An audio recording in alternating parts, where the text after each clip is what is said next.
بسم اللہ الرحمن الرحیم۔ شروع اللہ کے نام سے جو بڑا مہربان نہایت رحم والا ہے۔ رمضان میں ان مبارک راتوں میں ایک مبارک اور قدر و منزلت والی رات ایسی ہے جس میں عبادت کرنا 1000 مہینے کی عبادت سے افضل ہے، جسے اللہ تعالیٰ نے قرآن کریم میں لیلۃ القدر کے نام سے بتایا ہے۔ یہ عشرے کی طاق راتوں میں سے ایک ہے۔ ارشاد ربانی ہے کہ بے شک ہم نے قرآن کو لیلۃ القدر میں نازل کرنا شروع کیا، اور تمہیں کیا معلوم لیلۃ القدر کیا ہے؟ 1000 مہینوں سے بہتر ہے۔ اس میں روح الامین اور فرشتے اور ہر کام کے انتظام کے لیے اپنے پروردگار کے حکم سے اترتے ہیں۔ یہ رات طلوع صبح تک سلامتی کی ہے۔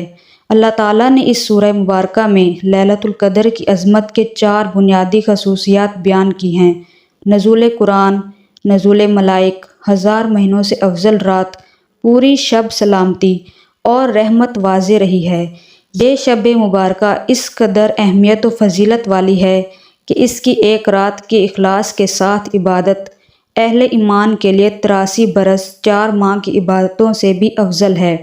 یہ تو صرف کم از کم حد بیان کی ہوئی ہے، ہزاروں مہینوں سے 31 قدر افضل ہے۔ اس کی مقدار اللہ تعالیٰ ہی بہتر جانتے ہیں۔ لیلۃ القدر عربی زبان کے لفظ ہیں۔ لیل کے معنی رات اور قدر کے معنی بزرگی اور بڑائی کے ہیں۔ لیلۃ القدر یعنی بڑائی اور بزرگی والی رات۔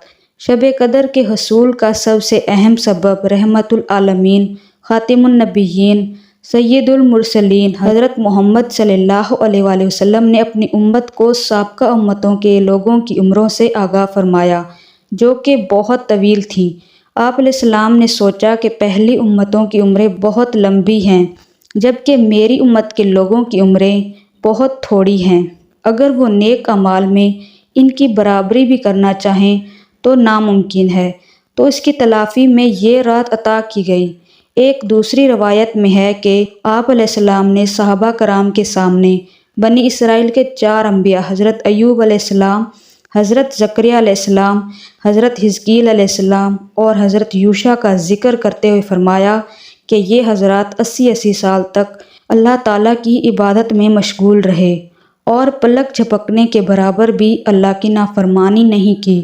صحابہ کرام کو ان برگزیدہ ہستیوں پر بہت رشک آیا۔ امام ختمی رحمۃ اللہ علیہ لکھتے ہیں کہ اس وقت جبریل علیہ السلام آپ علیہ السلام کی بارگاہ اقدس میں حاضر ہوئے اور عرض کیا کہ اے نبی محترم صلی اللہ علیہ وآلہ وسلم، آپ کی امت کے لوگ ان سابقہ ہستیوں کی عبادت پر رشک کر رہے ہیں، تو آپ علیہ السلام کے رب نے آپ علیہ السلام کو اس سے بہتر عطا فرما دیا ہے۔ اور پھر سورۃ القدر تلاوت کی گئی۔ اس پر نبی اکرم صلی اللہ علیہ وآلہ وسلم کا چہرہ اقدس خوشی سے چمک اٹھا، اور یوں اللہ تعالیٰ نے اپنے پیارے حبیب صلی اللہ علیہ وآلہ وسلم کے طفیل امت محمدیہ فرما کر امت کو لیلۃ القدر جیسا تحفہ عنایت فرمایا، اور اس میں عبادت کو 80 نہیں 83 سال 4 مہینے سے بھی بڑھ کر قرار دیا۔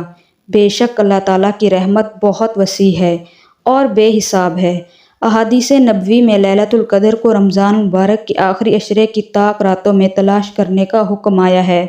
صحیح بخاری میں ام المومنین حضرت عائشہ صدیقہ رضی اللہ تعالیٰ عنہا سے روایت ہے کہ آپ علیہ السلام نے ارشاد فرمایا کہ لیلۃ القدر کو رمضان کے آخری عشرے میں تلاش کرو، جبکہ صحیح مسلم میں حضرت عبداللہ بن عمر رضی اللہ تعالیٰ عنہ کی روایت ہے کہ آپ صلی اللہ علیہ وآلہ وسلم نے فرمایا، لیلۃ القدر کو رمضان مبارک کے آخری عشرے کی طاق راتوں میں طلب کرو۔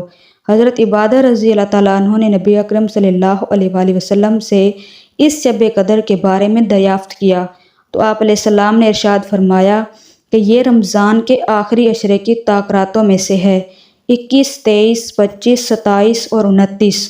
یا رمضان کی آخری رات میں جو شخص ایمان کے ساتھ ثواب کی نیت سے اس رات میں عبادت کرے، اس کے پچھلے تمام گناہ معاف ہو جاتے ہیں۔